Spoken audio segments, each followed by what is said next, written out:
All right, let's do the latest episode of Real Housewives of Salt Lake City. This latest episode is a continuation of Lisa Barlow's luncheon, and everybody is piling it on with Lisa. The one that I have a problem with is Whitney. I feel like she lacks such a self-awareness about herself, and maybe it has to do with the fact that she doesn't have a close relationship with her mother, and she actually talks a little bit about it with Britney. She doesn't go into it that much, but she lets Britney know that, she hadn't spoken with her mom for like a really long time. She alluded to stuff. I mean, I've already stated in a lot of my Salt Lake City recaps that I really do feel like the only way that Whitney feels like she can ever get any sort of attention is by sexualizing herself. Even in her very first season, she's dancing on a stripper pole, and she called herself a homewrecker. This is like legit something that she called herself. She seemed kind of like she was bragging about it. She reminds me of a younger version of Margaret Josephs over there in New Jersey. Like if Margaret was 40 years younger, she would be Whitney. And that does make me feel this is why she is so obsessed with Lisa and John's marriage. Because I feel like every season she always tries to come after their marriage. And I do think it's because she wants to find a crack in it. The luncheon basically comes to some neutral stance when Angie goes low and brings up Lisa's son. And that is the crazy part about Angie. Heather calls her out on it and was like, okay, that's low. And Angie's like, well, she went low and blah, blah, blah. You go low with each other as low as you want, but like, why do you bring kids into it? That makes no sense to me. There's so many things that you could have went low with Lisa. So Heather was like, okay, this is getting too low. And she's basically the voice of reason. She brings it all back in. And I really did not like Angie in this episode. So everything is like tampered down. Lisa tells, Angie that she's sorry for saying things that hurt her. Angie's messy. I really feel like at that reunion when Monica called her a bench warming bitch, she amped it up because she no longer wanted to be a bench warming bitch. But like it feels inauthentic, especially towards the end of this episode. I'm jumping all over the place. But, they apologize. It comes to an end. The ladies, they all meet up 2-on-2. There is this weird ass scene with Whitney and her husband, Justin. And it's like, okay, your business failed and it's a sign from God that you need to get back onto the stripper pole. Like legit, somebody confirmed to me if Whitney worked as a stripper. I feel like she worked as a stripper. I'm trying to remember if in the earlier season, like maybe season 1, if she actually said that she worked as a stripper, that like she needed money or something like that. Rowan and Lisa, they meet up, they talk, they hash it out, and Bronwyn said that what hurt her was that Lisa had brought up that Rowan's daughter's paternal grandparents, the grandmother, has said something like she thought that she was faking the pregnancy, that she thought she had a miscarriage, whatever. Now, I do remember that part of the reunion, and Lisa was upset about it, and she was like, I'm just repeating what the grandmother is saying. Like, why am I getting the stray from this? But Bronwyn, in this episode, she's saying that you've been on this show long enough to know, like if you bring up something like that, it's going to be an issue. So that's what she was upset about. In a way, I could understand it, right? But also I feel like here's what I don't get, why everybody has kind of like a weird standard for Lisa that they themselves don't see in their own behavior. Grandmother saying what she said and all this other stuff. Rowan, that wouldn't have happened if you hadn't bought onto the cameras about Gwen and her paternal family.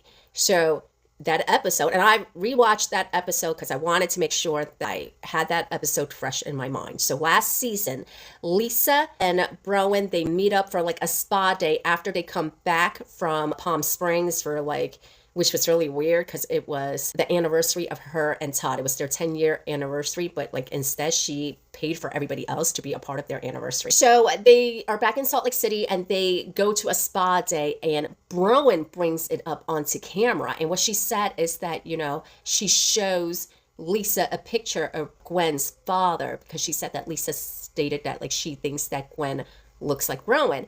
And Rowan's like, really? Because she looks like her father. And when she showed the picture to Lisa, Lisa's like, I know him and I know his family. Rowan brings that up onto TV in her confessional, and she films a scene with Lisa at the spa day where she brings up the whole entire thing. So she wants to put this on Lisa's feet, but Bronwyn, you brought it on to TV. Is exactly like how with the jewelry. You're mad that Lisa found out. However, she found out. She's saying that the jeweler told her. You're saying that why would she? You probably went and asked her, whatever. Whether she asked or whether she was told. That's not the significance. The significance is that you bought onto our television this $4 million necklace lie that it kind of seemed like it was a hill that you were willing to die on, because even when she called you out on it in the reunion, you kept on fronting with it. But it's like the same thing. You're mad that Lisa repeated what the grandmother said to her, but Bronwyn, you bought that onto our television screen. Lisa didn't talk about it. You talked about it. And then, that whole even showed a text message. Now, it's like this weird kind of like twisting pretzel style where she says, and I was really appreciative because I even sent you a text message stating that, I'm glad you were the one that I was able to talk about this and everything. And they show the text message. I do feel like this weird gaslighting that Bronwyn does is because of her mother. And when you see the interaction between Bronwyn and her mother, you can't help but feel sympathy and compassion for Bronwyn. And it kind of makes you understand why she is the way that she is. So let's get into that part of the episode. That was wild. And the fact that this woman is now living in her house, I would have just been like, you have 2 other daughters, like, go live with them. Like, go live with them. I'm such a disgrace and such a shame to you and all this other stuff. Go live with them. Go live with them. Because it was crazy. Her daughter, Gwen, is already 18 years old. So that's something she's been remembering for 18 years. That kind of trauma, that is a core memory. I have childhood traumas that I remember even at my big old age. Bronwyn, when she said to her mom, she's like, well, you didn't raise me that way. They're talking about Gwen, the fact that like Gwen's boyfriend is living there and everything. And she hits her with, well, I wasn't raised that way. You raised me really strict, but yet I still had sex. We didn't talk about sex. We didn't talk about protection. We didn't talk about any of those other things. But guess what?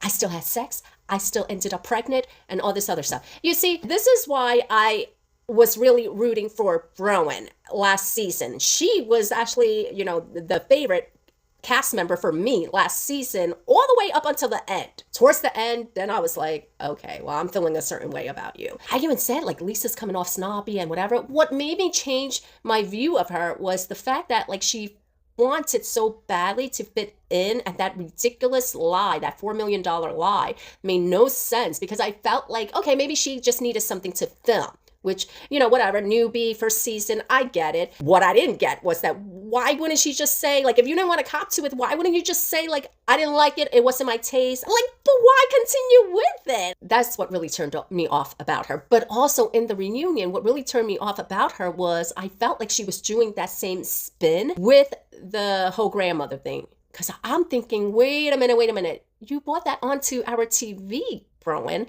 So, like, you can't bring something onto the TV and then be upset if the interaction and the dialogue is not the narrative that you wanted. Because it's like, if you didn't want it to be mentioned at all, she wouldn't have mentioned it because you brought it up. You brought it up. You can't assume that she is going to give you the dialogue that you want or you thought you were going to have or whatever. So like that was another thing that really kind of turned me off about her. But anyway, in her meetup with Lisa, Lisa apologizes.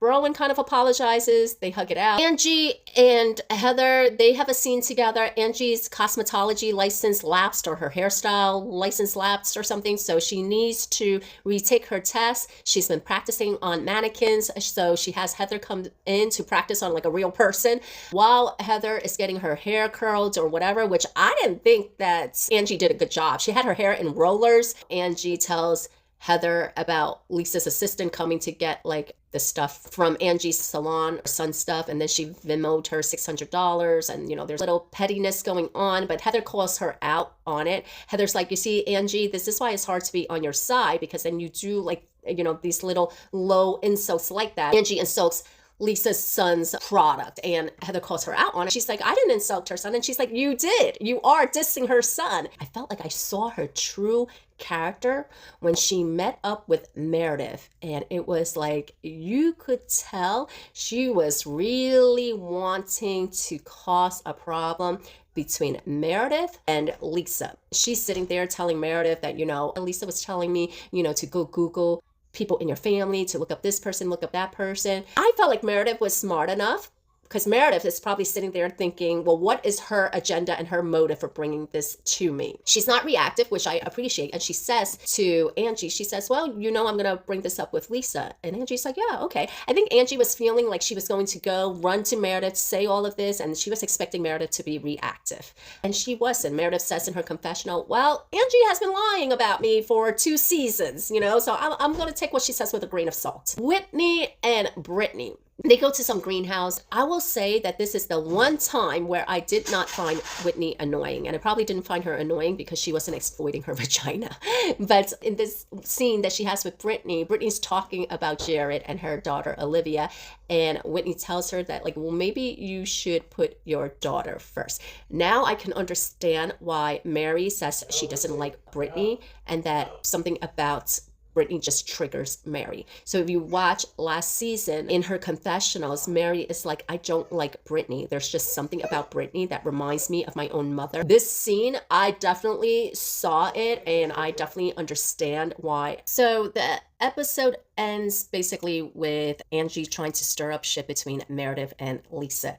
But I also feel like even if Lisa did do that, she leads off her little whatever with basically saying, when you and Lisa weren't good, this is what she wanted me to do. I feel like Angie trying to do that, it was like, yeah, some behaviors and some personality traits, they don't change from when you were a child. Childhood bullies, they don't grow out of it. I feel like they just become adult bullies. Shit stirrers and drama and pick-me girls, they don't grow out of it once they stop being a teenager. They're still the same, but now it just looks pathetic when you're a middle-aged woman being that way. In the upcoming episode in the trailer, it seems like there's some sort of luncheon and Angie seems upset that nobody is taking her bait. At least that's what it looks like. And it seems like Mary calls her out for doing a little bit of shit stirring because Mary says to her, I'm done with you. Yeah, I think it's very obvious what she's trying to do. So that was the episode.